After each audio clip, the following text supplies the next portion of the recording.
9 साल का सा मैं ना इतों बुला के लै गए ने अपनी वेली च कोई काम है तो इधर आ। मैं गया चलो काम वेखना तो मैंने उत्तर जाकर उन्होंने कुछ जूस इस तरह ही कुछ चीज़ पिलाई है तो यानी कि मैनू कोई पता नहीं लगा। फिर बात मैनू यानी की हो गया उन्हें मैनू फिर बदफेली की मेरे नाल। उस बाद फिर मैंने ना छड्या ना घर घलता। अगर दूसरे दिन मैं उधर परली साइड से काम करन जांदा हाँ पिया उस वेले मैनू उन्हें वीडियो विखाई है कि देख तेरी वीडियो ठीक है तो जदों असीं तैनूं बुलावा करांगे उदों तूं आना करना है। इन्हें क्या तेरी वीडियो खत्म कर देंगे उन्होंने लिया साढ़े कोल। फिर मैनू लग्या उस तरह फिर होर बंदे लिया वो देंदा रहा मुंडा।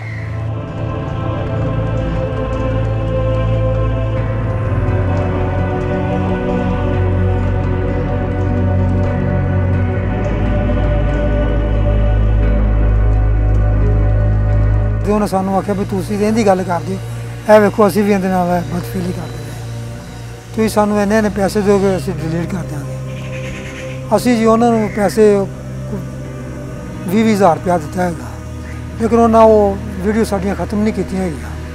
उन्हें कहा जो तुहाडे कोल हुंदा वो कर लवो असीं तो इवें मामला चलाना तो इवें चलाते रहांगे। 6 साल तो लैके 2013 तक मैं इन्होंने जो चीज़ इन्हें मेरे को मंगी कारो पैसे हर चीज़ यानी कि मैं अच्छी कोई चीज़ भी पाँदा सा तो मेरे पैरों लवा के चले जाते। जे मैं मोबाइल रखदा जेब च अच्छा ये भी मेरे को भी कढ़ के लै जाते सी।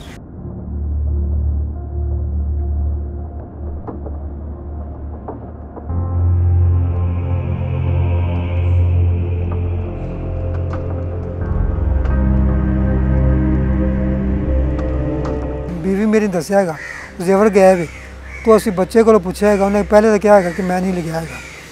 फिर असी उन्होंने डराया धमकाया है कि नहीं यार तू ही लिखा मैं। उन्हें कहा मैं लिखा तो ऐसा है जो हाजी है ये मैंने कहता मैं पैसे भी लिया लिया कि देंदा सा जेवर भी मैंने दिता है। घर वालों किसी ने आन के विखाई वीडियो ए वेखो कि यार तुहाडे बच्चे की वीडियो इन्हों को मैनू किसी यानी कि पता लगा।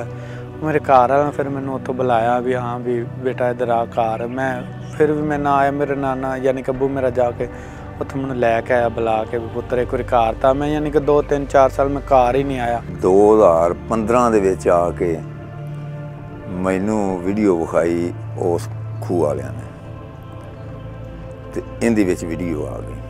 मैं तो परचा देन चला गया SHO ਜਿਹੜਾ ਸੀ ਉਹ ਇਹਨਾਂ ਨਾਲ ਮਿਲਿਆ ਸੀ ਤੋਂ ਸੌਦਾ ਲੈਣ ਕੱਲ ਰਹੇ ਇਹਨੂੰ ਕੱਲ ਆਉਂਦਾ ਸੀ ਜਾਂਦਾ ਨਹੀਂ ਸੀ ਇੱਥੋਂ ਫੜ ਲੈਂਦੇ ਸੀ।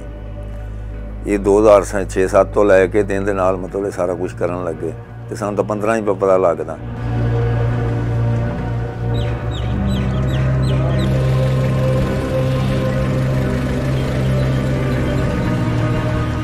2014 में एक पहली एप्लीकेशन गई थी थाना गंडा सिंह में और वो खातून है जिसने दी थी जिसके बेटे के साथ ज़्यादती हुई थी। उसका बेटा 6 साल का था तब 2 दिन बाद उस खातून को थाने बुला के SHO मार अकमल कौसर ने उसे जलील करके थाने से निकाल दिया था।